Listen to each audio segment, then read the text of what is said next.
Olá!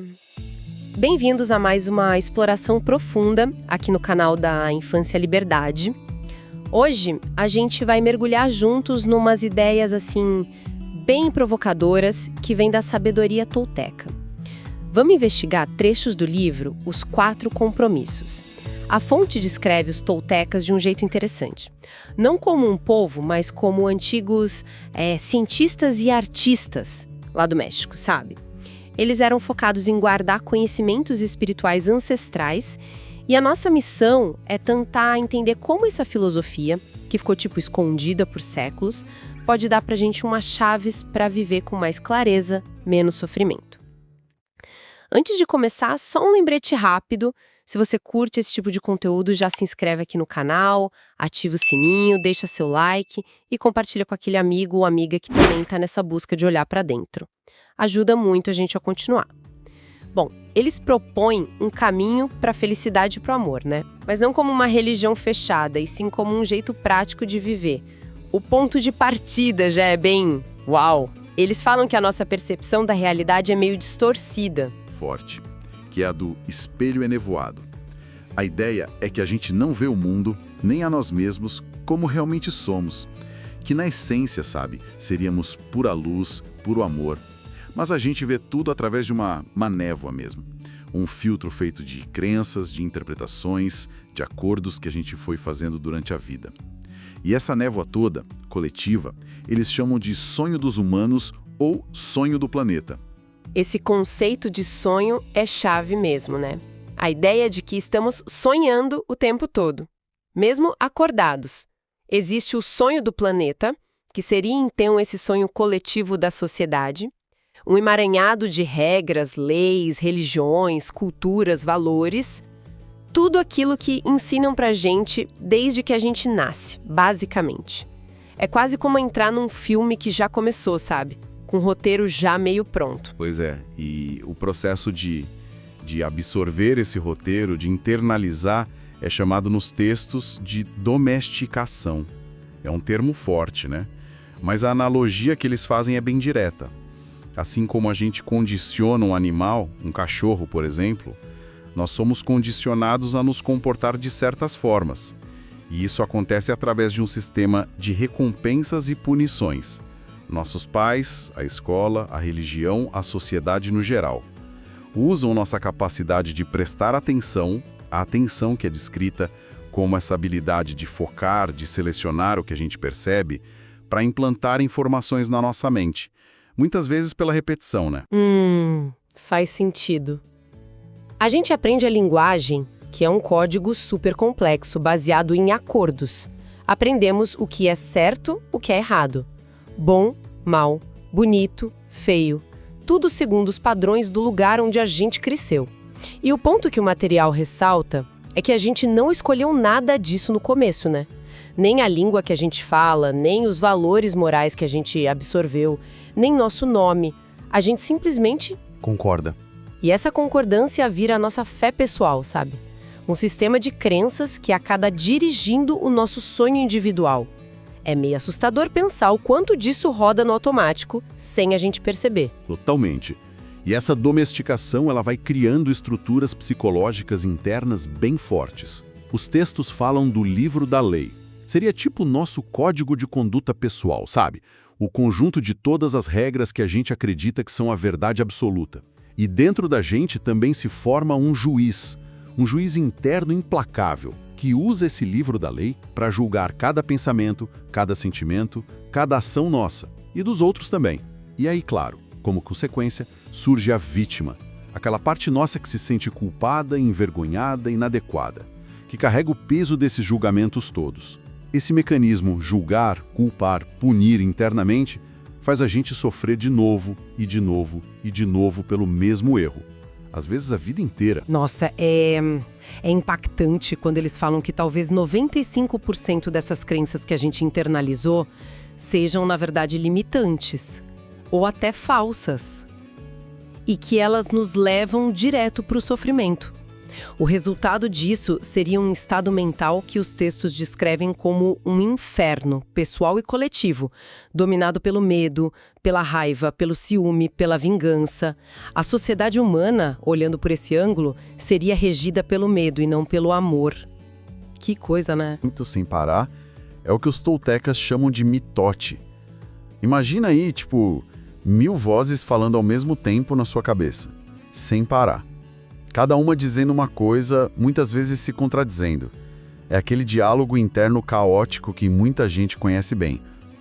Esse caos todo impede a gente de ver quem a gente realmente é, lá no fundo, por baixo dessas camadas todas. A gente vive com medo. Medo de ser rejeitado, medo de não ser bom o suficiente, sempre correndo atrás de um ideal de perfeição que, na real, é inatingível. E isso leva à autorrejeição, né? E aí a gente precisa usar máscaras sociais para tentar ser aceito. Certo. Ok. Então, se essa domesticação, esse sonho do planeta nos prendem nesse ciclo de sofrimento, de confusão, como é que a gente sai disso? Os textos propõem uma saída, né? Que é quebrar conscientemente esses acordos antigos. Aqueles baseados no medo, que só drenam nossa energia, nosso poder pessoal, como eles dizem, e aí, no lugar deles, adotar novos compromissos. Compromissos que devolvam esse poder pra gente, que nos reconectem com a nossa essência. É aqui que entram os famosos 4 compromissos. E aqui a coisa começa a ficar bem prática, eu acho. Exatamente. Aqui, a filosofia vira ferramenta. O primeiro compromisso é: seja impecável com sua palavra. A palavra aqui é vista como muito mais do que só comunicação. É uma força criadora, quase mágica, sabe? Um poder imenso que todo mundo tem. O uso ruim da palavra para fofocar, para criticar, julgar, culpar, reclamar, é comparado à magia negra. Porque cria discórdia, medo, contribui para o nosso inferno pessoal e coletivo. Por outro lado, o uso impecável da palavra para expressar a verdade, o amor, para encorajar, seria tipo magia branca. Capaz de criar beleza, harmonia, o céu na terra, como eles dizem. Os exemplos que eles dão são fortes, né? Para mostrar esse poder. Citam como a palavra de líderes, tipo Hitler, foi usada para manipular multidões pelo medo. Terrível. Mas também trazem para o nosso dia a dia, como um comentário negativo, às vezes jogado sem pensar, tipo, nossa, você tá com uma cara de cansada hoje, ou, sua voz não é boa para cantar. Como isso pode plantar uma semente de dúvida, de medo na cabeça de alguém. E funcionar como um feitiço mesmo, sabe? Que limita a pessoa por anos. Ser impecável, então, é não usar essa força contra si mesmo, chega de autocrítica destrutiva, e nem contra os outros. Porque o veneno que a gente joga, de alguma forma, sempre volta pra gente. Perfeito. E o termo impecável, eles explicam a origem. Vem de sem pecado. Só que pecado, nesse contexto tolteca, é redefinido. É qualquer coisa que a gente faz contra nós mesmos. Se julgar, se culpar, se rejeitar, isso seria o verdadeiro pecado. Ser impecável é assumir a responsabilidade pelas nossas ações, sim, mas sem cair na autocondenação. E um ponto que eles batem muito na tecla é evitar a fofoca. Descrevem como a pior forma de magia negra. Um veneno que contamina os relacionamentos, que perpetua o mitote social. O antídoto que eles propõem: usar a palavra para nutrir o amor. Começando pelo amor próprio. Falar bem de si, reconhecer as próprias qualidades, seria o primeiro passo para limpar esse veneno emocional. Interessante essa ligação direta da palavra com amor próprio. Faz todo sentido. Mas se a palavra tem tanto poder assim, como lidar com o que os outros falam? Principalmente quando mexe com a gente, quando dói. Isso leva a gente direto para o segundo compromisso. Não leve nada para o lado pessoal. Esse aqui me parece um desafio e tanto. Porque ataca bem no nosso ego, né? Na nossa importância pessoal. Aquela tendência de achar que tudo que acontece, o que os outros dizem, o que fazem, é sobre nós. É um grande desafio mesmo. Mas a perspectiva que eles oferecem é libertadora. Basicamente, as ações e as palavras dos outros são reflexo do sonho deles, das crenças, medos, programas mentais deles. Na verdade, tem muito pouco ou às vezes nada a ver com a gente. Quando a gente leva para o lado pessoal, a gente se torna vulnerável ao que o texto chama de lixo emocional dos outros. A gente pega o veneno deles e toma como se fosse nosso. Agora, quando a gente pratica não levar para o lado pessoal, a gente desenvolve uma espécie de imunidade emocional. Mesmo que alguém chegue e te insulte na cara, se você não levar para o lado pessoal, o veneno não te atinge. Isso também liberta a gente daquela necessidade de defender nossas crenças o tempo todo, de entrar em conflito para provar que a gente está certo. O material argumenta até que, se algo que alguém diz machuca a gente, é porque tocou numa ferida que já estava lá, dentro da gente. A reação é nossa, a ferida é nossa. Nossa, é bem mais fácil falar do que fazer, né? Com certeza. Mas dá para imaginar a liberdade que isso traria. Não precisar reagir a cada provocação, a cada crítica. Uau! Agora, muitas vezes a gente reage não só ao que falam, mas ao que a gente imagina que estão pensando ou querendo dizer, né? E isso já conecta com o terceiro compromisso. Não tire conclusões. A nossa mente parece que tem uma ânsia por preencher as lacunas, né?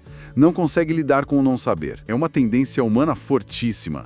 A gente presume intenções, interpreta silêncios, cria histórias inteiras na cabeça baseadas em pouca ou nenhuma evidência. E o pior, a gente acredita nessas conclusões como se fossem a pura verdade. Quando a gente combina isso com levar para o lado pessoal, pronto. É a fórmula certeira para mal-entendidos, para dramas, para sofrimento que não precisava existir. A gente presume que os outros deveriam saber o que a gente quer ou sente sem a gente precisar falar. Presumimos que a visão de mundo deles é igual à nossa. Os exemplos são do dia a dia mesmo. O parceiro ou parceira que deveria saber do que você gosta, aquela pessoa que te olha de um jeito diferente no shopping e você já fantavia um relacionamento inteiro. A gente faz isso, segundo o texto, por uma necessidade de segurança, de ter respostas, de tentar controlar o desconhecido. Mas a verdade é que as nossas suposições estão erradas na maior parte das vezes. E qual seria a solução que eles propõem para isso? Parece simples, mas talvez exija uma certa vulnerabilidade, né? Exige sim. A solução é ter a coragem de fazer perguntas. Buscar clareza na comunicação em vez de ficar adivinhando. Perguntar, o que você quis dizer com isso? Você pode me explicar melhor? É isso mesmo que você está pensando ou sentindo? Requer sair do modo defensivo, sabe? E buscar um entendimento mútuo de verdade. Faz todo sentido. Clareza acima de tudo. E por último, mas não menos importante, temos o quarto compromisso. Sempre dê o melhor de si. Esse parece que amarra a todos os outros, né? Na prática, do dia a dia, como ele funciona exatamente? A chave aqui é entender que o melhor não é um padrão fixo, sabe? Não é perfeição absoluta. Ele é variável.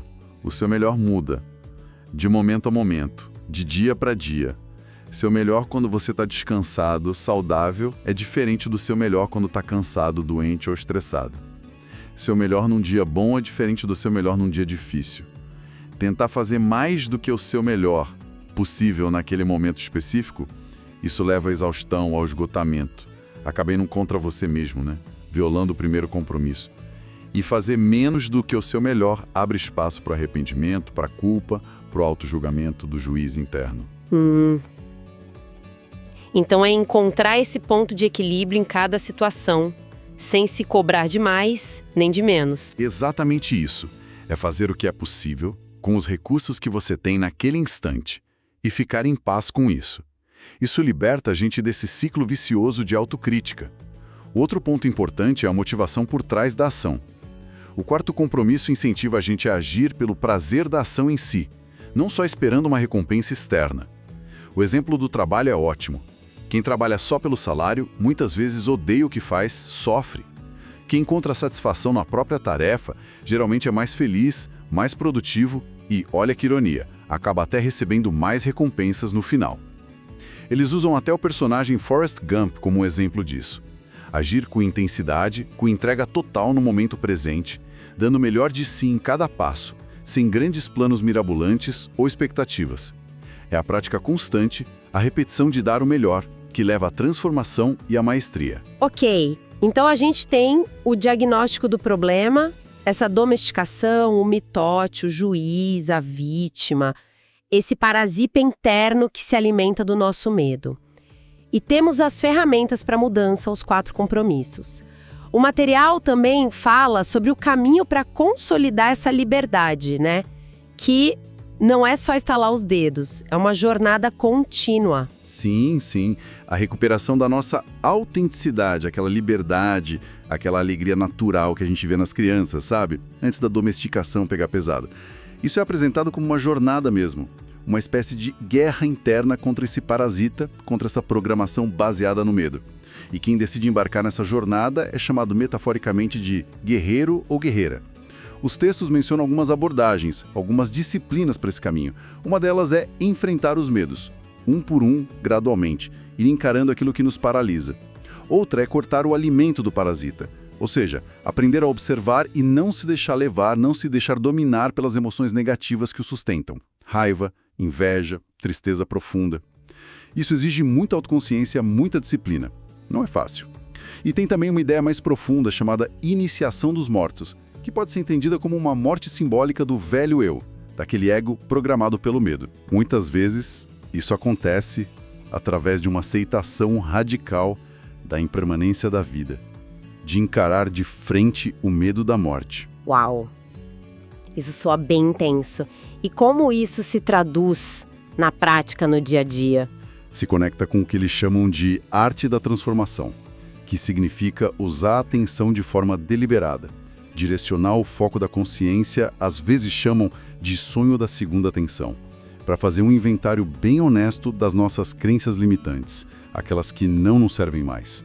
E então, ativamente, usar o poder pessoal que a gente recuperou e a repetição para instalar novos acordos. Como os 4 compromissos, por exemplo.